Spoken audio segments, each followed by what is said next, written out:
नमस्कार, आपके साथ मैं हूं मुक्ता सिंह और आप देख रहे हैं शेष भारत पर बिहार स्पेशल बुलेटिन। आगे बढ़ने से पहले नजर डालते हैं हेडलाइंस पर। चुनाव से पहले पटना में CWC की मीटिंग, क्या अकेले लड़ने की तैयारी में है AIMIM? बिहार के चुनाव प्रचार में प्रियंका गांधी, बिहार पुलिस में इंस्पेक्टर बनने का मौका। 13 अक्टूबर को लालू यादव की पेशी, PK अशोक चौधरी में कानूनी लड़ाई तेज। चुनाव के पहले अफसरों पर छापेमारी, क्या मौसम बिगाड़ेगा चुनावी मिजाज? और केंद्र सरकार ने बिहार को दी कौन सी नई सौगात?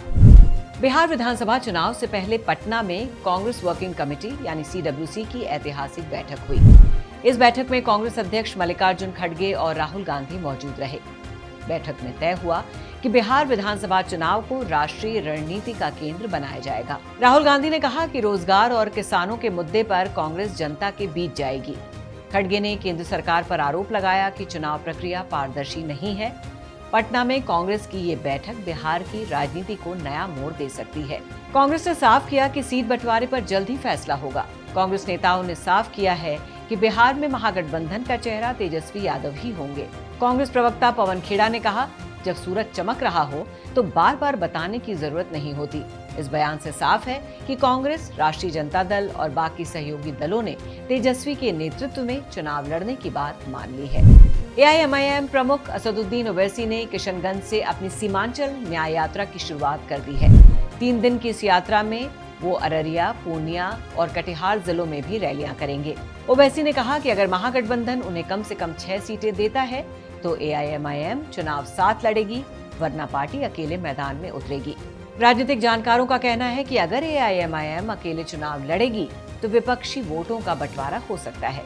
इससे महागठबंधन को नुकसान और NDA को फायदा मिल सकता है। कांग्रेस महासचिव प्रियंका गांधी 26 सितंबर को बिहार के मोतिहारी में अपनी पहली बड़ी जनसभा करेंगी। ये सभा गांधी मैदान में होगी, जहां वो पार्टी कार्यकर्ताओं और जनता को संबोधित करेंगी। प्रियंका गांधी का ये दौरा कांग्रेस के लिए रणनीतिक रूप से बेहद अहम माना जा रहा है। पार्टी राज्य में अपनी खोई हुई जमीन वापस पाने की कोशिश कर रही है। जनसभा में शिक्षा, महिला सशक्तिकरण, बेरोजगारी और भ्रष्टाचार जैसे मुद्दों को उठाया जाएगा। बिहार कर्मचारी चयन आयोग और Bihar police subordinate service commission ने नई भर्तियों की घोषणा की है।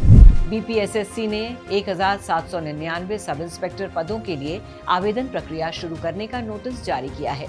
वहीं BSSC ने CGL और ऑफिस अटेंडेंट भर्ती को लेकर भी अपडेट दिया है। नौकरी की तैयारी कर रहे लाखों युवाओं के लिए ये बड़ी खबर है। छात्र संगठनों ने मांग की है कि परीक्षाओं का आयोजन समय पर और पारदर्शी तरीके से हो। दिल्ली की राउज एवेन्यू कोर्ट ने IRCTC होटल मामले में लालू प्रसाद यादव, राबड़ी देवी और तेजस्वी यादव को 13 अक्टूबर को पेश होने का आदेश दिया है। अदालत उस दिन तय करेगी कि इस केस में चार्ज तय होंगे या नहीं।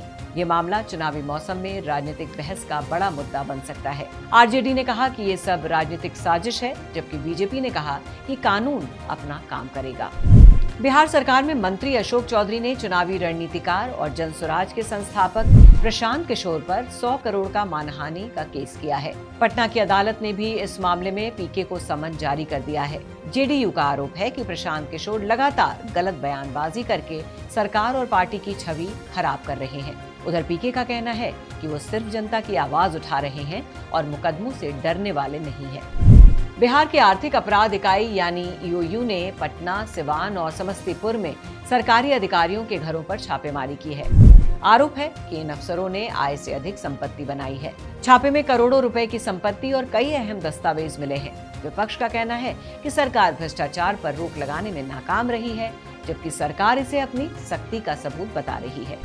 भारतीय मौसम विज्ञान विभाग ने बिहार के कई जिलों के लिए मौसम चेतावनी जारी की है, जिसके मुताबिक 20 जिलों में भारी बारिश की संभावना जताई गई है और भागलपुर, किशनगंज, बांका, जमुई जैसे क्षेत्रों में स्थानीय रूप से भारी बारिश और आकाशीय बिजली और ओले गिरने की चेतावनी भी दी गई है। चुनावी मौसम में निचले इलाकों में पानी भरने से दिक्कत हो सकती है। इससे सड़क संचार और फसलें प्रभावित हो सकती हैं। विधानसभा चुनाव से पहले बिहार को केंद्र सरकार की तरफ से एक और सौगात मिली है।